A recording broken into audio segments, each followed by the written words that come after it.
Welcome to Level Sync, a Final Fantasy XI podcast with your hosts, DA Soccer, Caladrius, Lost Time Lord, and Quench.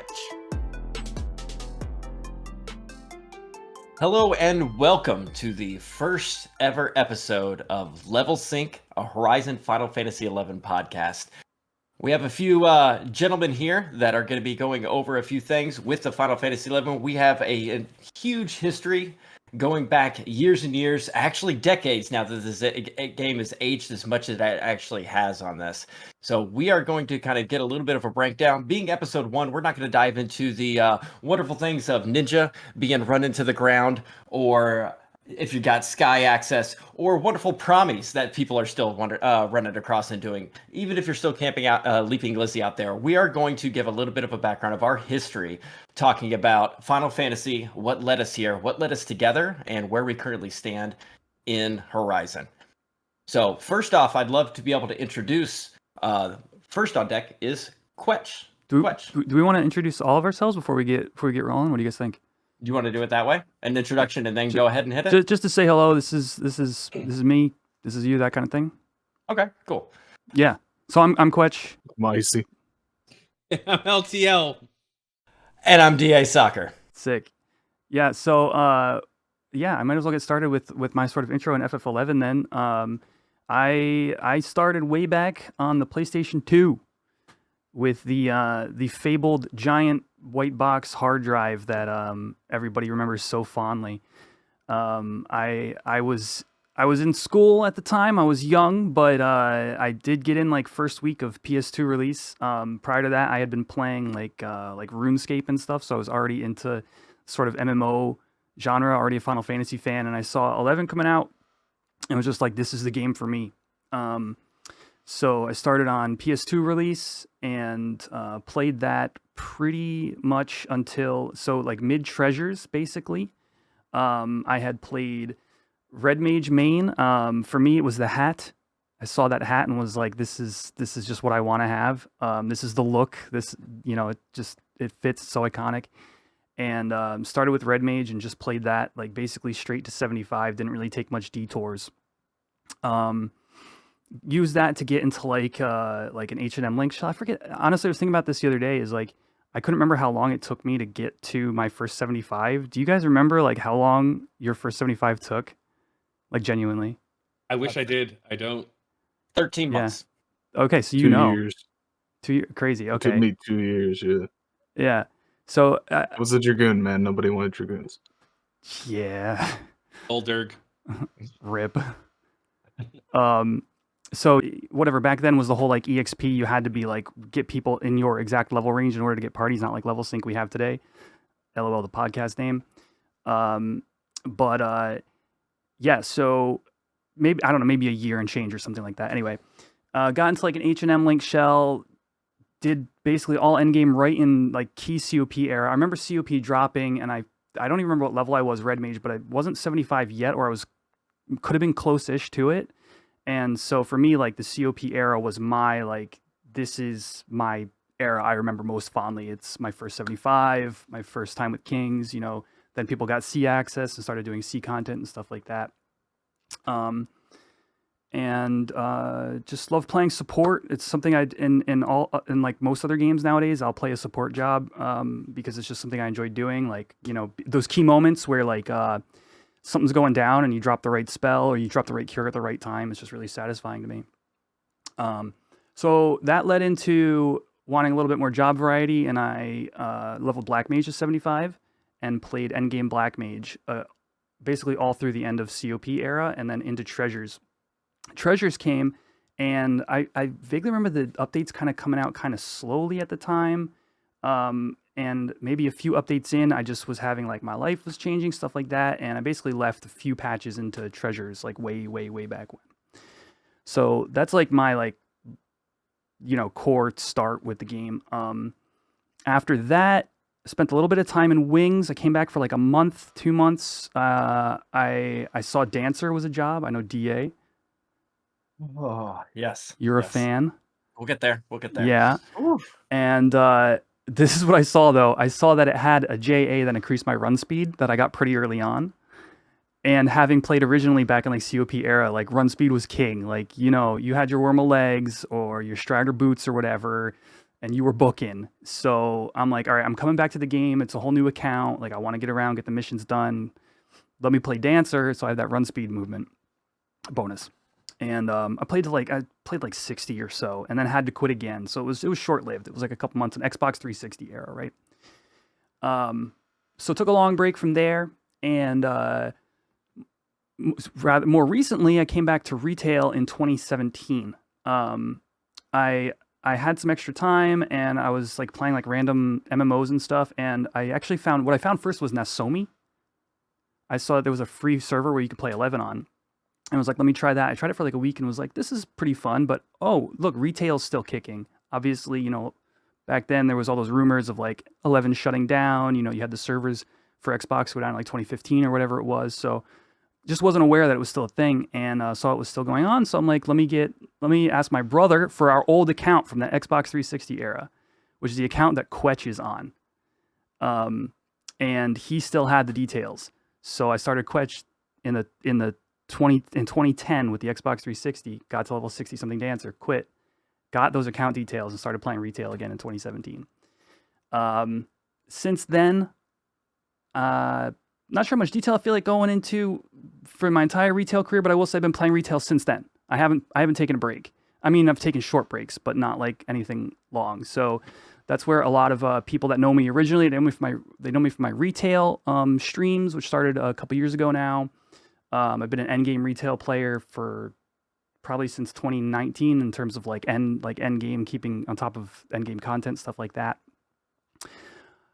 So like, where does Horizon fit in? And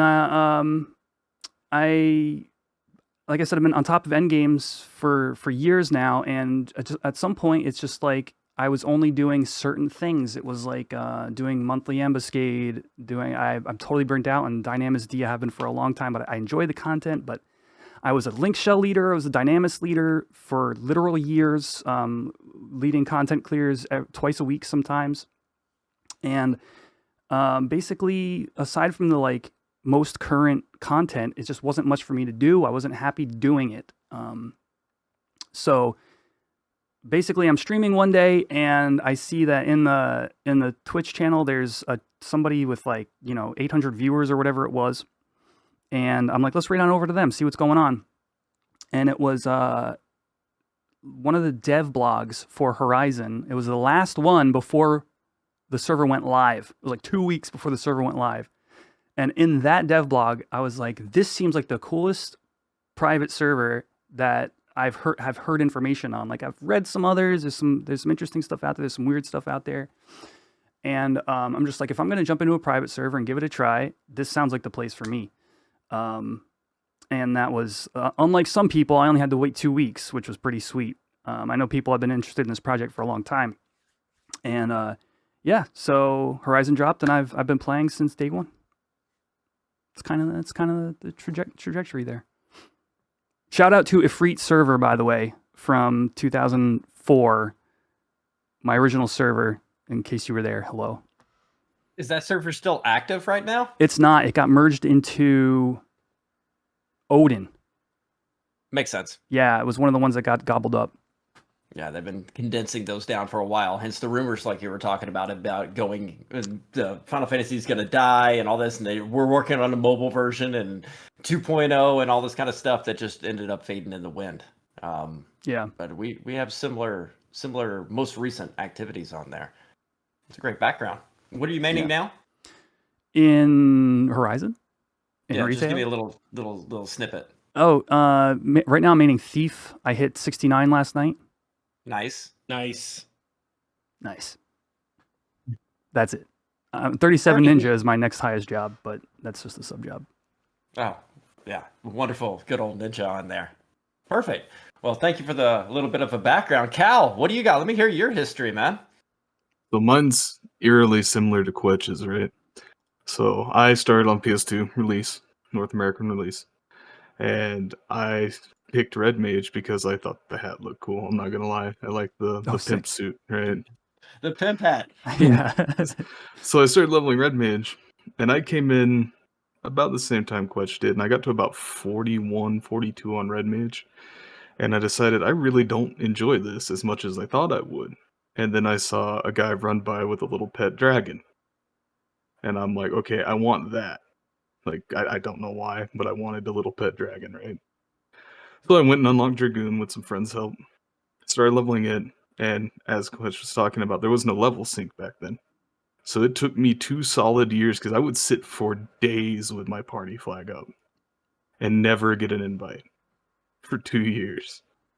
And then all of a sudden, Treasures releases. And everybody wants a Dragoon now because bird parties. So all of a sudden, I'm the most popular thing in the game, right? They want Rangers and Dragoons. That's what they want. So I kept leveling Dragoon, got to 75, ended up starting into an in-game link show. And they had too many Dragoons because everybody was leveling Dragoon. So I ended up switching to Paladin and maining Paladin in my in-game link show for 5 years, I want to say. Of course, switching between Paladin and Ninja because I also leveled Ninja to 75. Because some things you just need a Nin tank for. But I ended up doing that. I played all the way through Wings. I'm a campaign addict and a dancer addict because I leveled dancer to 75 too. But I love campaign battles. I leveled dancer almost exclusively in campaign battles. The entirety of Wings. And then I progressed on and on and on. I went all the way through Abyssia and in-game, doing all the seal farming and proccing and all that stuff all the way through Abyssia. And basically leveled every job to 99 during Abyssia. Because that's what everybody did, because it was easy. Started maining Black Mage for my Link Shell then, because we needed someone to proc with magic procs. And then, what's it called? Seekers of Alduin came out. And I unlocked Rune Fencer, and I unlocked Geomancer, and I leveled Geomancer to 99, and then I completely quit retail. And I don't remember what year Seekers came out. I want to say it was like 2014? Yeah, I think that's correct. It might have been You took- 2013, 2014. Somewhere around there. And I did not come back to retail until 2018. And then I started getting into retail again and doing like Ambuscade and all that stuff that Quetch was talking about earlier and messing around with the, was it Fields of Valor that they added? Oh, I forgot what that. The books? Yeah, The- but there the was books- like a fights you could do along with it as well. Yeah, Mm-hmm. yeah. And then I started doing the new content they put out that lets you go to that zone that's where everybody EXPs now and all that stuff. I don't know. I don't play retail anymore. I played for like 2 months and then quit again. And then I did the same thing Quetch did. I went, okay, well, I want the old school Final Fantasy experience. So I went to Nasome and played on Nasome for about 6 months. And then I was like, oh, I don't really enjoy this because it had some quirks to it that wasn't my bag, right? So then I switched to Eden. And I played on Eden for 3 years. I mained Bard and Paladin on Eden. And then I don't remember, I think it was somebody in my Link Shell Discord was all about the hype for Horizon. And I kept seeing them talking about it, but I wasn't as proactive as Quetch was with it. I was just going, oh cool, they're going to come out with another 75 era server. I'll try it out. Well, about a month after it came out, all of a sudden I'm like, I'm going to move over to Horizon and give this a try instead of Eden. Oh, you started it later. And yeah, I was behind. Hence why I'm only 58. But DA seems offended. If you put all your levels together, DA, you're more than 58. Don't feel bad. it is true. I mean, I only have a 58 Paladin and a 30 War and a 22 Monk, man. Damn good Paladin. But I have been addicted to it ever since. Obviously, I joined Goodwill, and that's pretty much what I've been doing, is playing Horizon now. Nice. Got a quick question. You said you leveled Geomancer to 99 and promptly quit. Is that a thing because you were a paladin and you had to throw bubbles on the ground and just be a buffer and it hurt your soul so bad you quit for years? No, I enjoyed Geomancer actually. It's kind of a neat little class, like the way it plays. I like buffer classes, that's why I play Bard, right? I like playing support. I eventually leveled Red Mage too afterwards. But it the game itself, once Trust and stuff came out, I just lost interest. Any It was particular kind of reason? just lost the social aspect of the game. Part of the fun for me was getting to do stuff with people. And now I can go do everything by myself.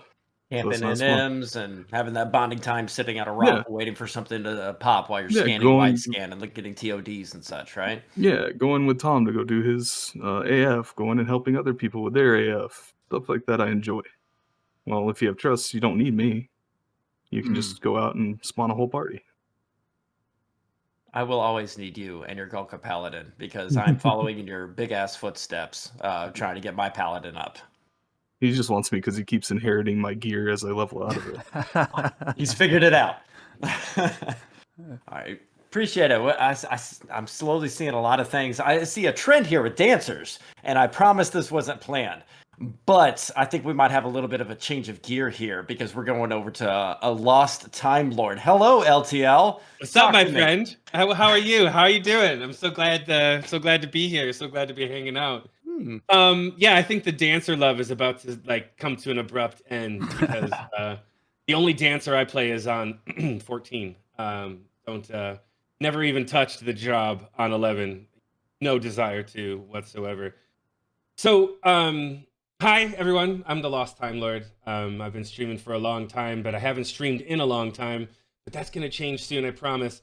So my story is vastly different than the ones that you've heard previous.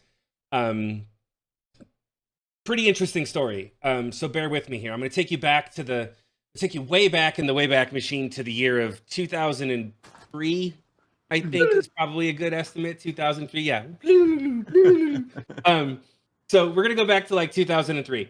At the time, I had just made a humongous leap in my life from living in the Midwest. I don't want to go through my entire resume or anything, but I was living in the Midwest for a long time, and I got to become a manager of the pizza place that I was working at, and they gave me my own store in Columbus, Ohio.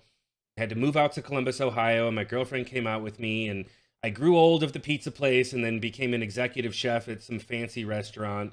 And all of that like kind of went to shit. And so my girlfriend and I had to like hop in the car with everything we could hold and skip town back to Illinois, where I'm from, and had to live with my parents for a little while. Okay. I was like 22 or 3 at this point. It's like, Jesus Christ. I had to live with my parents.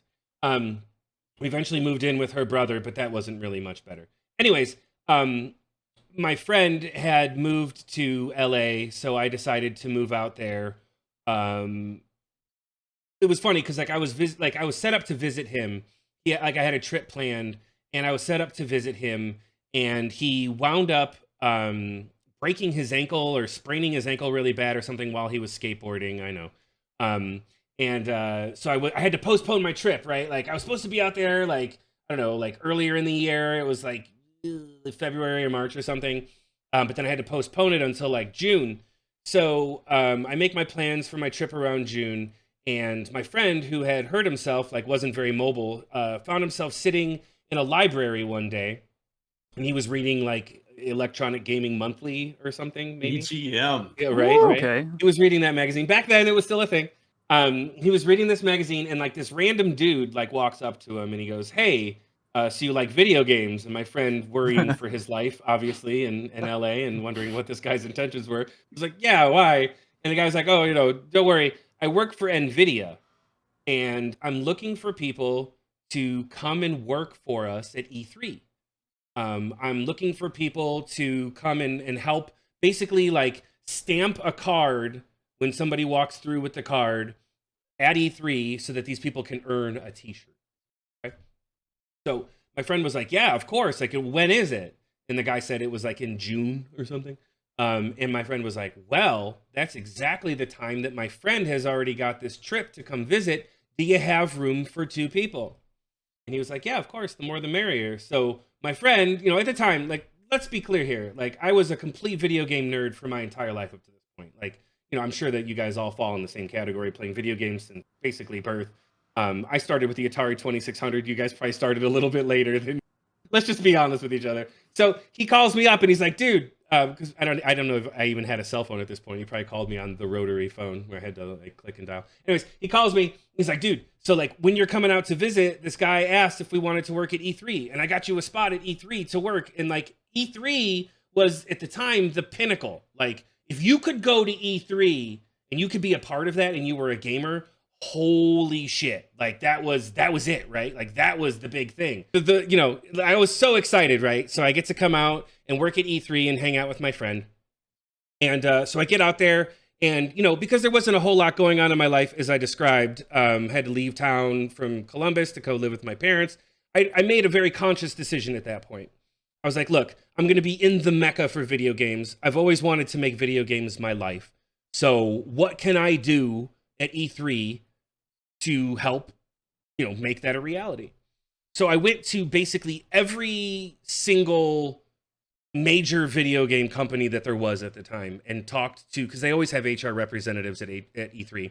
And I talked to them. I was like, look, I really want to get into the video game industry. What do I have to do? And of course, the common thread was you need to be a video game tester. If you don't have any like programming or art or any of this kind of stuff skills already, you need to start. If you want to get in, ground floor is QA testing.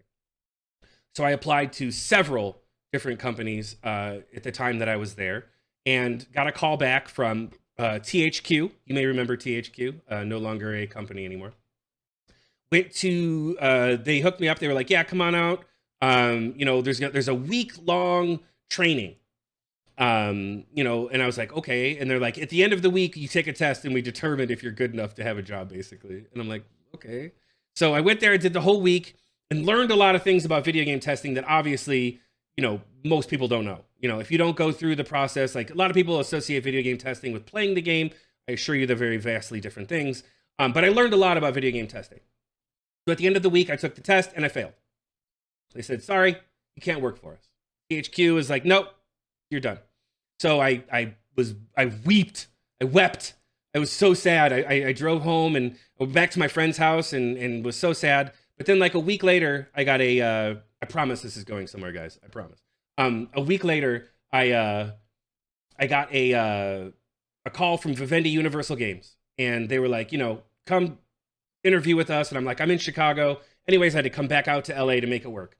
So point is, I got the job at Vivendi. And a lot of people may not know this, but Vivendi at the time owned Blizzard. Blizzard was a part of Vivendi, and they also owned Valve. Oh shit! They did. They owned both of those things. Vivendi, Blizzard was under the Vivendi umbrella, and so was Valve. It's funny because Vivendi and Valve broke ties over a product that Valve was pushing that Vivendi had no faith in. Little something you guys may have heard of called Steam. Oh, and Vivendi didn't think that the future was in digital titles. So anyways, so they broke up, but that's not the point of the story. Point of the story is because I was working there and I started working there, I started playing World of Warcraft. You know, I had started my MMO journey before with EverQuest Online Adventures and other things for the PlayStation, but I was now working at a place that had a PC, something that I didn't always have, and I was able to play World of Warcraft. I started playing that game. Super into it. Well, at the time when I was working there, I was working on the Sony compliance team, which means that I was checking all of the Sony requirements and all the things that Sony says that you have to have your video game do in order to come out on our console. Testing that, it was my forte. And one of the things that came up was that we needed to test this new peripheral. There was a new peripheral out for the PlayStation 2, and it was called the HDD. The PlayStation 2 HDD, coming with the modem thing on the back of it. Yeah, right. The black brick that came on the back. But the weird thing was that Sony did not offer this peripheral as something that a developer or publisher could buy, and it was not something you could just find. In fact, the only way that you could buy this peripheral was to buy Final Fantasy XI. So we had an EB Games across the street. And, you know, we talked to the director of QA and told him, hey, we need to test with this peripheral. And the only way we can do it is to go buy this game. It's $60, whatever, $70, whatever it was. It was like, okay. So we went over there with the company credit card, and we bought Final Fantasy 11. And we brought it back, and we got the HDD thing that we needed. And it came with a little thing called the Network Startup Disk, which was another thing that you could not get from Sony for some reason for testing their games. But it came with Final Fantasy 11. So we had the peripheral. But once we had the peripheral, and we had all of that extracted from the package, it was still the matter of this little game that was in the box that came along with this peripheral. And time came that a decision needed to be made about, what were we going to do with this game? So I talked to the manager in charge and asked him. I was like, hey, I started to get into MMOs. I'd love to check this out. I'd love to play it. And the manager said, you know what, you can have that. You can have Final Fantasy 11. So I took it home. First mistake, right? Took home Final Fantasy 11. I immediately see you like Charlie in the Chocolate Factory with a golden ticket. Oh yeah. Oh no shit. Yeah. Oh yeah. He's got the golden ticket. He's like so no, you're not wrong. So I get home and I put that fucking thing on my PlayStation. I get a network adapter.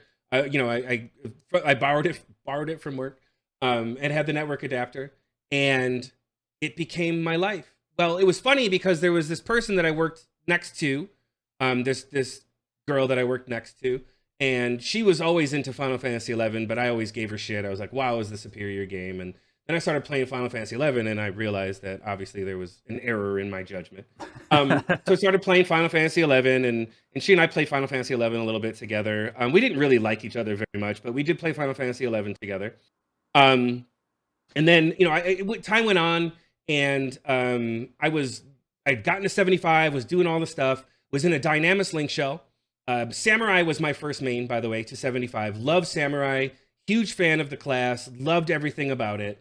Weapon skilling my ass off was one of my favorite things. Tachi Gecko is still my favorite weapon skill in the game. Love that animation. Is that the one with the moon? Is that one? Yes. Like where you spin with the black circle and the moon pops up. It's great. I love that one. Yeah. My absolute favorite. Playing Samurai, got to 75, was in a Dynamis Link shell. Showed up all the time, did a lot of different stuff, and we got into Dynamis Zarkabard and had run it a few times. And then finally, a Samurai hat drops, right? And because I had missed 1 week before for circumstances out of my control, this other new Samurai who had showed up that wasn't there for most of the runs, they gave him the hat. So I quit. Fucking quit Final Fantasy 11. Yes, over loot. Yes. I was that petty at 20 whatever years old. Like, fuck this game. I quit. And I was done. Red Mage hats to bring people in, and the Samurai hat to kick them out. Drive them out, right. So I fucking quit, right? And I was so angry, and I was done. And I legitimately put that game down from, it was like right after Treasures came out. Probably a similar time to Quench, it sounds like, from what he was saying. Very similar timeline. Treasures had been out for a little while. I bought it for PS2. In fact, back here you can't see it, but I have all of my PlayStation 2 boxes for all of my Final Fantasy 11 versions. Anyways, I quit, and that was like 2006. When did Treasures come out? Yeah, I think Treasures was maybe late 05 or so. Yeah, So through 06. Yeah. Okay, so it was sometime like probably in 2006 that I quit and didn't pick the game up again for 10 years. Okay, 10 years. Put it down. And why did I come back? Why did I decide to come back to Final Fantasy 11? It was because of Twitch.tv. I had been playing Borderlands 2, as I described in our proof of concept video that you'll see if you watched that one before. Played a lot of Borderlands 2, but then decided, you know what, it's time to get back into Final Fantasy 11 because that's just a thing. So I couldn't find any of my information and had to go through this entire rigmarole with Square Enix. They put me to work. Like, they were not going to give me back this account. And I told myself, if I'm not getting that account back, if I don't get El Bombero back, I am not playing that game ever again. Well, I went through the whole thing. I was able to find this old checkbook that I had that had the old address that the account was originally registered on. And they were like, oh, that's you. And I'm like, okay, great. So they gave me back my information. Shortly after I started playing again, there's even a clip on my channel. And if you want to be able to edit in like that clip a little bit, Quench, I'll point you to it. I know I've already gone very long here, but I'll point you to that clip. And it was one of the very first times that I was streaming Final Fantasy 11 and on my Samurai. And one of the things that I always wanted when I was playing retail was a Kirin Zosode. It was the coolest looking piece of gear to me, and it was always something that was out of my reach because the Kirin Zosode was something that was, relegated to only the people who absolutely needed it and basically people who weren't me. So one of the very first streams, I had collected all of the pop items for all of the gods. I ran through Suzaku and Byakuya and Seiryu and Genbu, killed them all, got their seals, went to Kirin and popped Kirin and killed him pretty readily, and the fucking Osode drops. And in this clip, if you do watch the clip, you can see the emotion in my eyes. I get very overwhelmed with emotion. I'm just so excited. It was like this 10-year dream that I had to own this piece of gear had finally become real. And it was at that point that I decided, like, okay, I'm playing Final Fantasy XI now, and streamed it for a long time on 11. This was, I guess like 7 years ago at this point. Jesus Christ. It was at that time that I met the number 2 Final Fantasy XI streamer, which was DA, because of course I was number 1. And I'll always fucking get you with that, son. But anyways, that's when we became friends and we started hanging out. And I played for a long time, and then I quit. It was 99 era, and everything was out and everything, but I kind of lost interest a little bit. So I quit again, and then I came back a couple years later. And during the time that I was back originally, I started to level up my Blue Mage. And then by the time I came back finally, I made my Blue Mage my bitch. And Blue Mage is my boy. And it is everything in life. It is the best class the game has ever introduced. Fight me. I love it. And it can do everything end game. And so now I think an interesting and poignant thing, which will end my story, is that you see me in this house. You see that I'm living here. Remember earlier in my story when I mentioned the girl that I played Final Fantasy XI with that I didn't really get along with and we weren't really that close or whatever? Well, we bought this house together, and she is the one who pushed me into playing Horizon. I saw Horizon on Reddit. I'd read about it. I knew it was coming. I was not interested, much like DA used to be when he was a purist. I swore off all private servers because it was taking away from the money that could be paid to the retail server that I loved so much. But I finally decided to give in. I started playing Final Fantasy XI on Horizon. I've been there ever since. And don't nerf Summoner. That's my story. So what you're saying, the moral of the story is a weird guy talks to you in a library, take him up on his offer. If a strange man meets up with you in a library and asks you if you like video games, you say yes. That's That is counterproductive to what I was always told, but thank you, LTL. If he offers you candy, say no. If he asks you if you like video games, you say yes. Ray, you say yes. That was a wonderful story. I actually did not know that story. I knew bits and pieces of it through and through, and I'm sorry that you have gone through that struggle, because obviously you thinking Blue Mage is the best ever. The only time Blue Mage was great was when it was in 14. Whatever. Blue Mage is great. Blue Mages from Bastock are even better. Sorry, Bestock are even better. Bastock, gotcha. Yeah, Bestock. Bastock. Wait. What nations are you guys? Oh, obviously I'm Bastockian. Bastock. Sandy. Oh. We're split down the middle, boys. Oh, good old Windhurst. Womp womp womp. Like in Conquest this week. Yeah, right. What do you mean this week? One. They have nothing. Yeah. Nothing. I can't remember the last time that Windhurst was in first.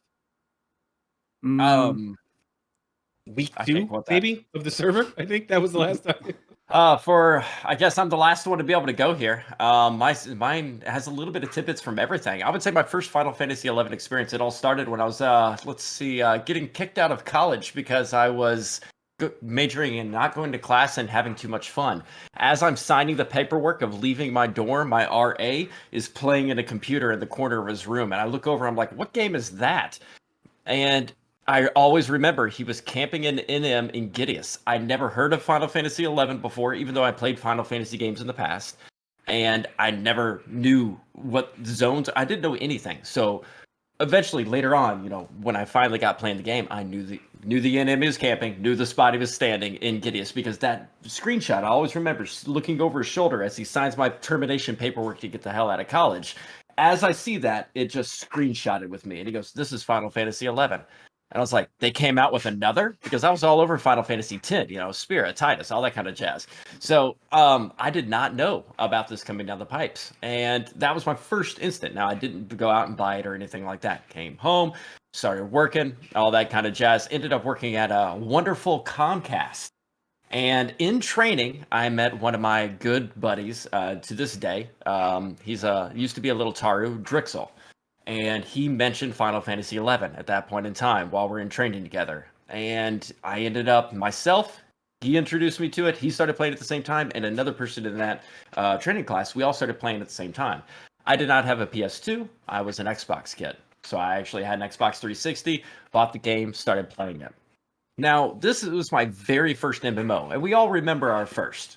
So this was something I wanted to make special for myself. And I was like, I don't know what kind of character. There's these little kids. There's these giant meatballs. I don't know what to hit. So let's get something in the middle.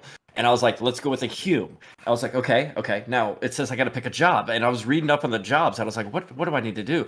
There's damage. There's tanking. There's healing and magic. And I don't know which one I would like. And then I was like, okay, what's the best of all of the worlds? And I was like, okay, red mage. So I started as a red mage, Hume female, and I named it the same name as my wife at the time. And when I say the same name as my wife, I made it even look like her, the black hair that comes down and droops over the shoulder. And I was like, that's like her. And she was like, oh, that's very nice that you named it after me. It's Amberly. And she asked why. I said, well, if I'm going to be staring at a character all day, number one, I want it to be kind of a female character. But number two, it doesn't yell at me about not doing things around the household. It's very quiet. I can log out of it when it's kind of making me upset and stuff like that. And it does exactly what I want with the jobs I want. So she didn't like that. She didn't like that at all. And we'll fast forward. So I started playing Final Fantasy 11 on my 360, and I was hardcore on it. If you ever see in Horizon me AFK following the Galka in Port Juno, it's because I turned on auto follow because I would fall asleep in my living room with the 360 controller in my hand with vibration on for tells, and I would fall asleep seeking party, waiting for a tell to be able to come through. My controller would vibrate, and I'd get it and go. But I did that because I didn't want the Final Fantasy 11 to burn into my TV. So I auto-followed the Galka like a screensaver, so it moved. And that was when I got started in 11. Started hitting it, going quick. It took me 13 months to get my first 75. My first was Warrior, because I got Red Mage to about 11, 12. And I was like, I think I like smacking shit in the face. So I switched over to Warrior. And took Warrior up, realized I needed to get Monk up, took Monk to 37, then I hit Warrior, and I stayed on Warrior the entire way. Took it all the way to 75, finally got it, and was just blown away. And I was like, man, that's awesome, but I feel kind of useless on things that need magic and everything. So I started leveling other jobs and continuously leveling other jobs. I never like not being valuable or useful. During that time frame, I felt like a lot of people had their own kind of cliques in the actual Final Fantasy, their own link shells and such like that. And I was like, I want one where all people can feel welcome. And where's a place that all people feel welcome, where they can get like help and assistance, and that's when Goodwill was created. And you could YouTube Final Fantasy 11 Goodwill, and there's little videos out there of us doing events back on retail days. They're grainy as crap because it's back in like 2006, 2007 with those old cams that are screen recording.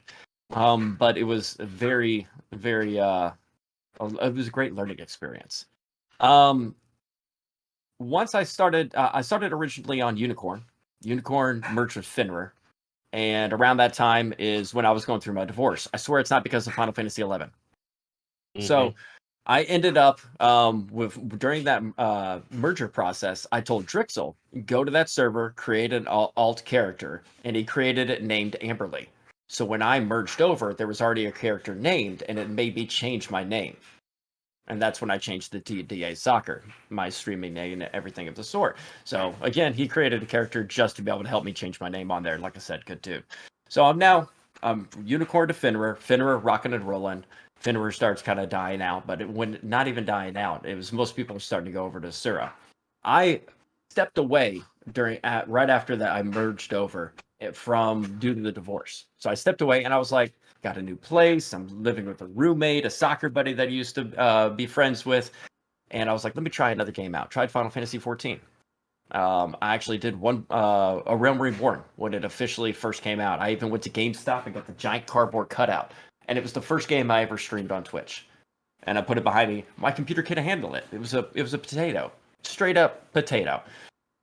Ended up doing that for a little bit of time, and I was like, man, I still got that itch for 11. Because nobody ever gets rid of that itch. I end up getting back at 11, trying to get my character back. LTL was talking specifically about he had a hell of a time getting his original character back. I'm not going to make you feel bad, but they must have, they knew how much I would love Dancer coming down the pipes.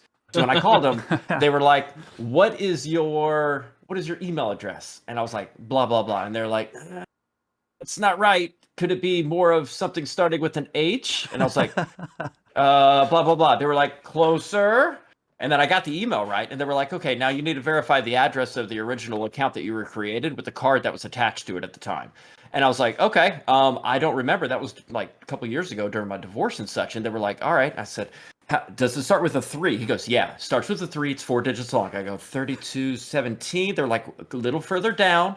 I go, 3216. They go, nailed it. Good. Okay, here's your credentials. I'll send you there. He was helpful as hell. First guy wasn't. That guy held my hand. You sound like you just had a conversation with like a clairvoyant. You're like in the audience. They're like, you want to play Dancer? And you're like, how'd you guess? So it was a wonderful experience being able to get the character back up and running. And I've been playing it hard when I came back. I moved over to Asura. Everything was starting to get to that 99 level stuff and starting to hit it. I was mastering jobs left and right. I was, as LTL said, again, a purist. I loved retail, everything retail. I was anti-private server 100%. Just no ifs, ands, and buts about it. Dancer came out going to Cal talking about campaign battles. The only reason I did Dancer in the original time was I had a paladin that was capped. Dancer came out. I said, okay, looking at how to max out your allied notes in campaign battles, it was damage dealt, damage received, allies healed, you healed, debuffs. And I was like, if a paladin / dancer, they can self-sustain themselves and do all of it. And I could max out my allied notes. So I got Joy Toy. I rocked a paladin / dancer, started falling in love with the dancer job as a sub. And then decided to take it the rest of the way, and it became my heart and passion. And that is my baby. It is my boo. It is my everything. As much as LTL loves blue, I love my dancer with my double darkness. And I can't. Oh, yes. So once I quit Final Fantasy 11 because I was like, it's all trusts. It's not as social anymore. We do have a link show, but everybody's doing their own thing. I got everything mastered. I got 2 mythics. It didn't have the same feel as the initial grind of what 11 that I remember that took me 13 months to get Warrior up to. But at that point in time, I kind of took that step away, and I was streaming, I think, Path of Exile one day, and somebody hopped in my channel. Hey, you heard of Horizon? I was like, what's Horizon? He looked it up, and I looked it up, and it was Private Sir. Oh, Private Sir. Yeah, but it's 75 era. And here's their YouTube videos. Check it out. And they're actually, putting forth effort and passion towards this project. And like 2 days later, they came out with a video that I ended up watching live. And I hopped in their Discord and I was like, hey, man, are they eventually going to have Dancer? Because it was still, there for me. And ironic with the shirt. It's a Dragon Ball Z shirt, though. I promised I didn't buy this for Dancer. So I hop in their Discord, and I was like, hey, is Dancer going to come out? And 3 people were like, DA? And I was like, oh, my goodness, it's like the old crew. There's people that recognize me, and I haven't been on for years. So at that point, I was like, let's go. Horizon came out. I didn't play opening day. I played every day after that, and wanted to. I just absolutely love it. So mine went from getting kicked out of college through divorces and name changes to multiple job changes to anti-private server to current private servers. And I just have a huge passion for the Final Fantasy 11 and the Final Fantasy 11 community. So that's kind of where my background comes from and my history. We'll obviously dive into more later on. Speaking of levels, though, I got a quick little question. We got one more question to kind of run through real quick. But if you had to take a guess and think about this, give me the answer towards the end here. How many levels do you think I have achieved? And winner closest to it, Price is Right rules, will actually get a prize at the end of this actual stream. Yeah. Actual levels what? How many levels have I gotten in or Final retail? Fantasy 11 Horizon? This Just is think about it. This is the three of us playing, right? Yes, the three of you playing. Can So you- think about it, but don't can worry you about it pull up right your- now. Can you pull up your stream real quick so I can No, calculate absolutely the not. numbers at the bottom? Absolutely not. Absolutely not. So just think Let about me, it. go, let me go to an old VOD. Don't, no.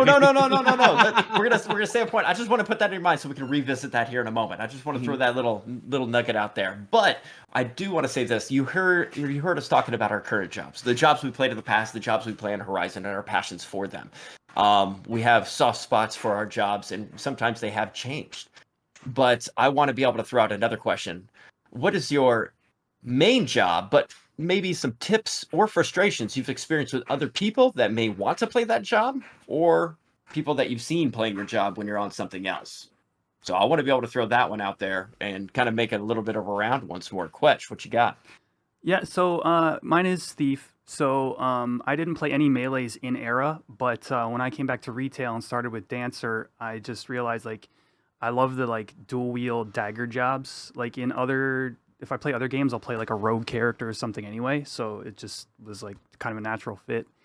And basically then did Thief because I already had all the stuff, carried over from Dancer, and just really enjoyed the positional aspect and the sort of like relentless nature you can have with Thief, with just like keeping on top of your DPS, utilizing your small kit of JAs to do the most damage you can.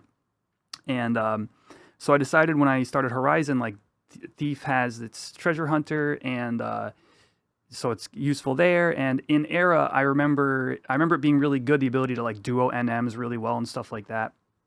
And so I chose to start with Thief here on Horizon. Your question, ask me your question again.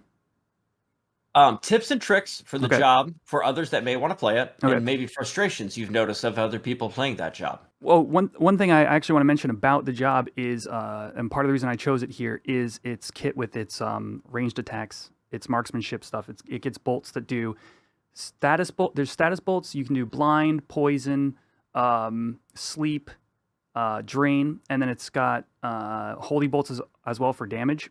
And so for me, that kit is super cool. It's just like it's sort of like having spells, but they're your bolts. But Thief doesn't have like an end game crossbow, like a Rima crossbow or anything. So it's just a really interesting kit that doesn't actually have to do with your like end game DPS. But in terms of tips, I would say be aware of how your weapon skills work. So if you read the tooltip for the individual weapon skills, it'll say things like critical hit rate varies with TP, or accuracy varies with TP, which I think is what Dancing Edge reads. And that means that the longer you hold your TP, you'll have more of a weapon skill accuracy when you actually produce the weapon skill.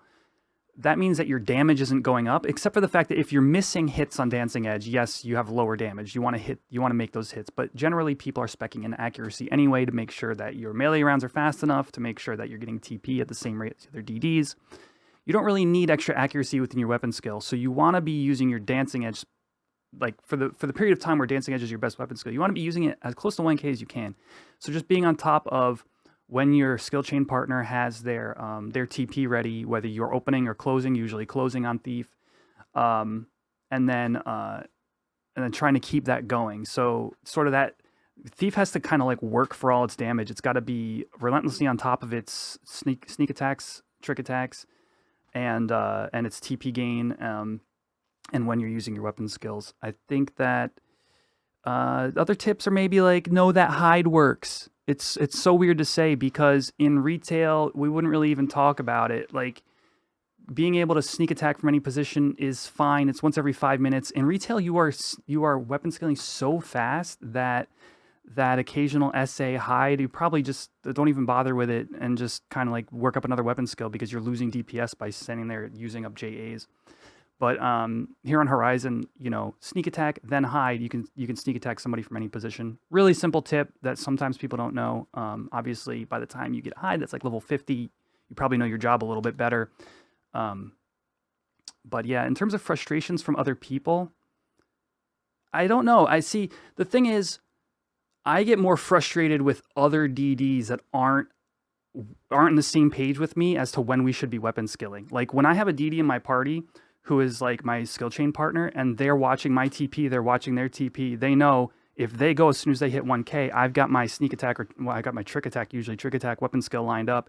They go, I go, it moves on.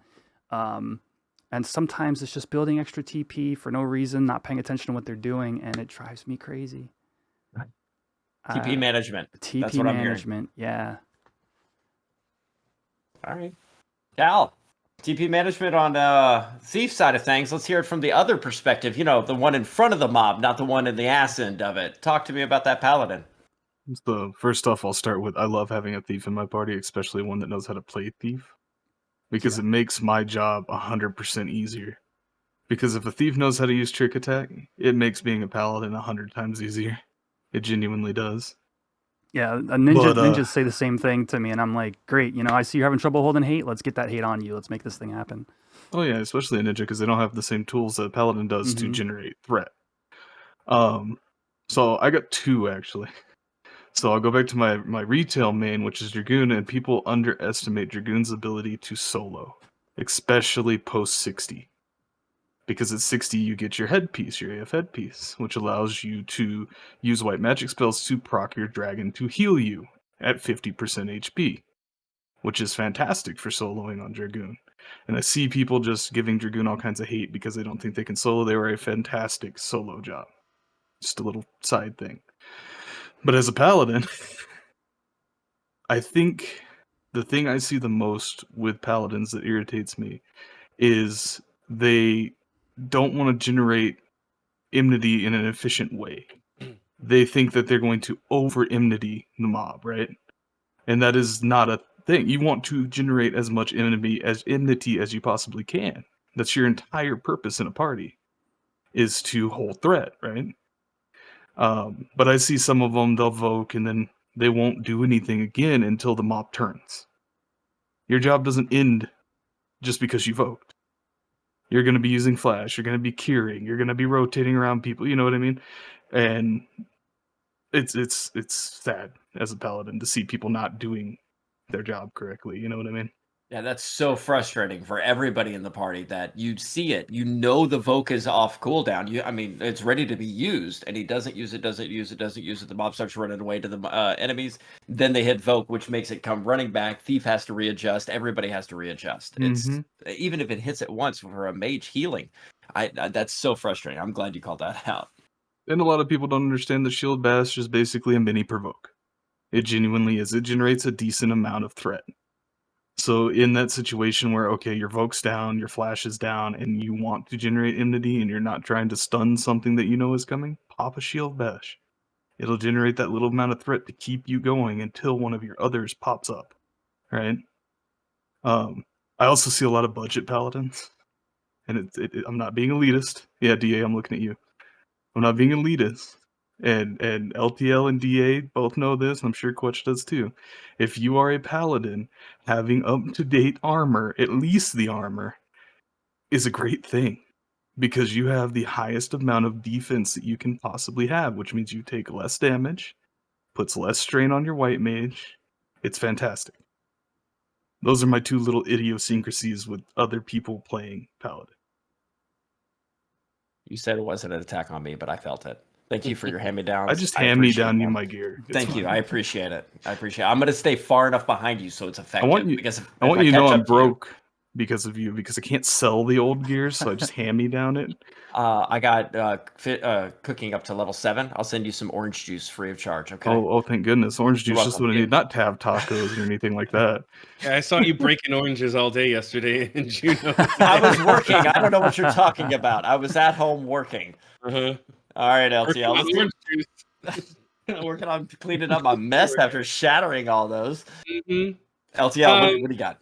So for me, because I knew that I couldn't play Blue Mage, which is clearly the superior class of all the classes in the game, I kind of used, I guess maybe unfairly a little bit, my knowledge of era retail. Now, I have never played on another private server, much like DA. This is my first.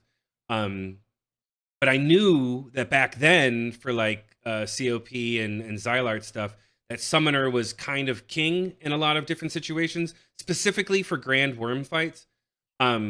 So I decided that I was gonna stay away from Samurai, and I was gonna go for Summoner. So I started leveling up Red Mage, and then got Summoner eventually. As far as my perspective is a little different, only because I'm in an endgame link shell, have gotten a couple of server first kills on things. As far as Summoner goes, I think a lot of people look at Summoner right now and think to themselves, oh, hey, that's broken. That Ifrit just did 2,200 on this mob.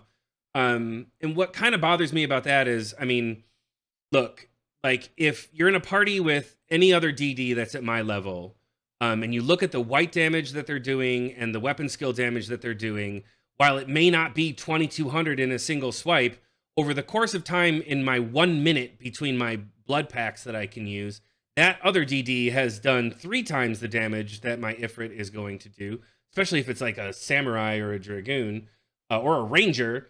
They're going to do 3 times my damage, and a lot of people freak out because of how much damage summoners do in specific instances. I've heard that some of the calculations for summoner stuff is incorrect, specifically for Ifrit.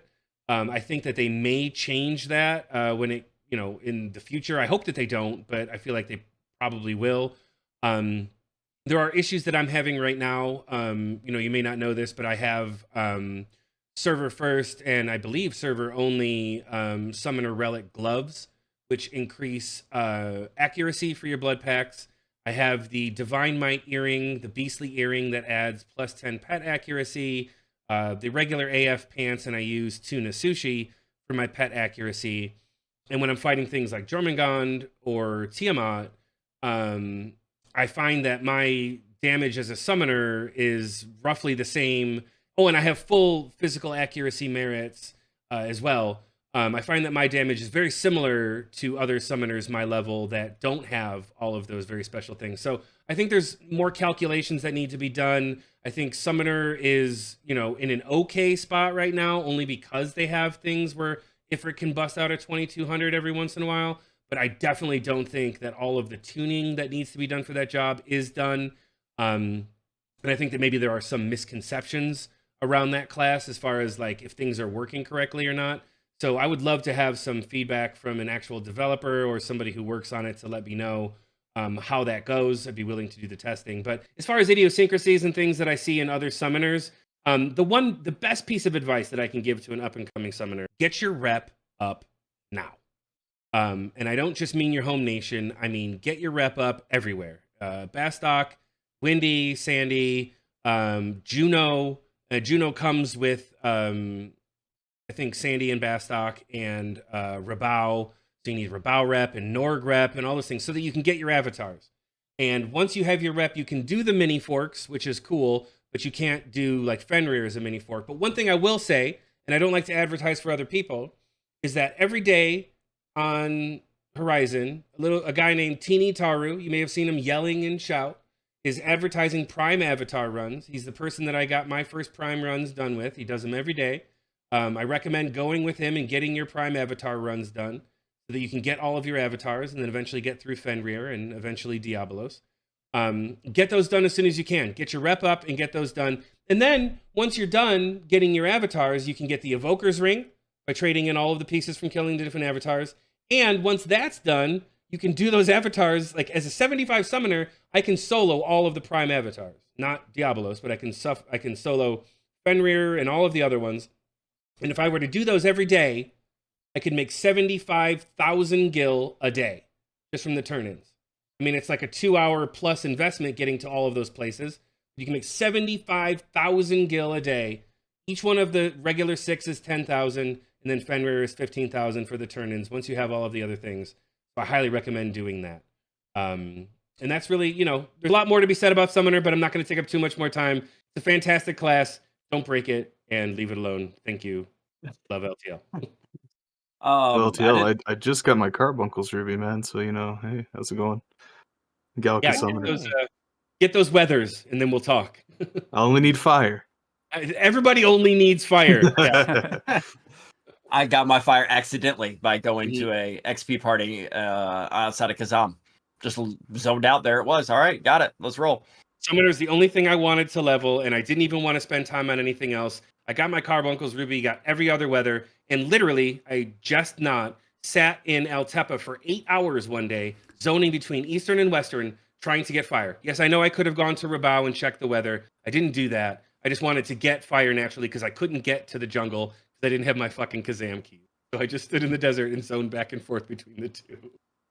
Well, much like LTL not being able to talk about Blue because it's not out yet, I can't talk about Dancer.